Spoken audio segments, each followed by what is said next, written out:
ஜென்ம ஜென்மோ ஜென்மி ஸ்ரீ சரண் ஸ்ரீ பாக்ய சாய்.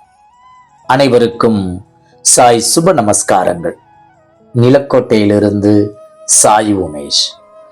ஓம் ஸ்ரீ சத்குரு பகவான் பாட்டி சித்தரின் லீலாமிருதம் 72. நம் பகவான் பாட்டி சித்தர் தடுத்தும் மீறி திரு சிவசேனாதிபதி அவர்கள் செயல்பட்ட இன்னொரு சம்பவத்தை இக்காணொளியில் காண்போமா? ஏற்கனவே பாட்டியின் லீலாமிர்தம் 61 அவரது தோட்டத்து பிரச்சனையை குறித்து பாட்டி கூறும்போது, நீ அதை வைத்திருக்க மாட்டாய், விற்று விடுவாய் என கூறினார்கள் அல்லவா?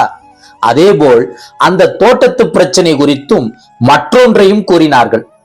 அது என்னவெனில், பிரச்சனைக்குரிய நபரின் பெயரை சொல்லி வீணாக அவனிடம் மோதாதே, நீங்கள் எல்லாம் சேர்ந்து அவங்கிட்ட மோதி அவனை பெரிய ஆளா ஆக்கிடாதீங்க என அறிவுரை கூறினார்கள் நமது பகவான் பாட்டி சித்தர்.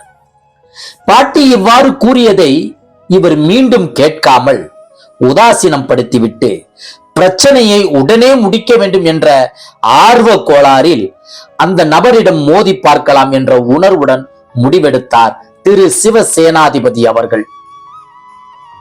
பாட்டியின் எச்சரிக்கையை மீறி மோதியதின் விளைவு என்ன ஆனது தெரியுமா? பாட்டி எச்சரித்தது போல் தோற்றுத்தான் போனார் திரு சிவசேனாதிபதி அவர்கள். அதுவரை வெளியுலகிற்கு தெரியாமல் இருந்த அந்த பிரச்சனைக்குரிய நபரின் பெயர் இவரது தோட்டத்து பிரச்சனைக்கு பின் வெளியே தெரிந்து பிரபலமாகி பெரிய ஆளாகிவிட்டார். இவர்களால் ஒன்றுமே செய்ய இயலவில்லை. மிக திறமையாக இவரிடம் அவர் வெற்றி பெற்று விட்டார். திரு சிவசேனாதிபதி அவர்கள் பாட்டி கூறியதை போல வேறு ஒருவருக்கு அந்த தோட்டத்தை விற்றுவிட்டு வெளியேறினார். இவரால் அத்தோட்டத்தை பராமரிக்கவும் முடியவில்லை. இக்காணொளி காண்பவருக்கு ஒரு பெருத்த சந்தேகம் வரக்கூடும். ஏன் பாட்டி தன் பக்தனுக்கு அந்த தோட்டத்தை காப்பாற்றி கொடுக்கவில்லை என்று, ஏன் கருப்பண்ண சுவாமிக்கு கிடாய் வெட்ட சொன்னார்கள் என்று.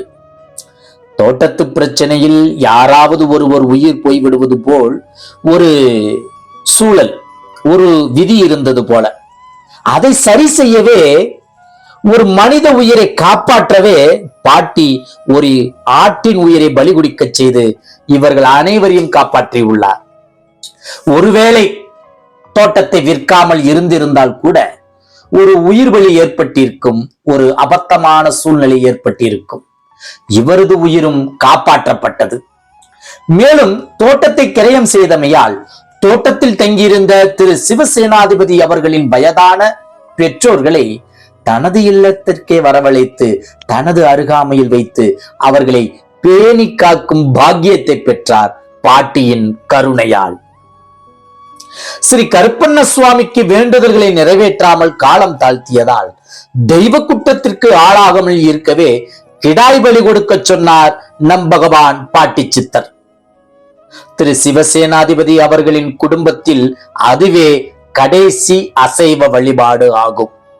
அதற்கு பிறகு அனைவரும் சைவ உணவிற்கு மாறிவிட்டனர் பாட்டியின் கிருபையால். ஒரு பெரிய ஆன்மீக மாற்றத்திற்கு அவரது குடும்பத்தை கொண்டு வந்தார் நம் பகவான் பாட்டியார். அதே போல் நம் பகவான் பாட்டி கருப்பண்ண சுவாமிகளை குறிப்பிட்டு, அக்கோயிலை குறிப்பிட்டு, நான் இருக்கும் இடம் அது என்றார்கள் அல்லவா? இவர்களுக்கு சொந்தமாக அந்த தோட்டம் இருந்ததை விட இப்பொழுது உரிமைப்படுத்திக் கொண்ட நபர்கள் ஸ்ரீ கருப்பண்ண சுவாமிக்கு சீரும் சிறப்புமாக வழிபாடு செய்து வருகிறார்கள் என்பது குறிப்பிடத்தக்கது. மேலும் சுற்று வட்டாரத்தில் உள்ள மாந்தர்களும் ஸ்ரீ கருப்பண்ண சுவாமியை சேவிக்க அதிக அளவு பேர் இத்தோட்டத்திற்கு வந்து செல்கின்றனர். மிகப்பெரிய வளர்ச்சி அக்கருப்பண்ண சுவாமி கண்டுள்ளது. ஸ்ரீ கருப்பண்ண சுவாமி கோவில் ஒருவேளை அத்தோட்டம் திரு சிவசேனாதிபதி அவர்களிடமே இருந்திருந்தால் இவ்வளவு சிறப்பான பூஜைகளும் வழிபாடுகளும் நடந்திருக்குமா என்பது மிக சந்தேகமே. எல்லாவற்றிற்கும் காரணம் உண்டு. காரணமின்றி காரியமே இல்லை. காரணி ஸ்ரீ பகவான் பாட்டி சித்தர் மலரடியை வணங்கி அனைவரும் தியானிப்போம். வேண்டும் வரத்தை அபகரிப்போம். ஜெய் குரு பாட்டி. நற்பவி பாட்டி.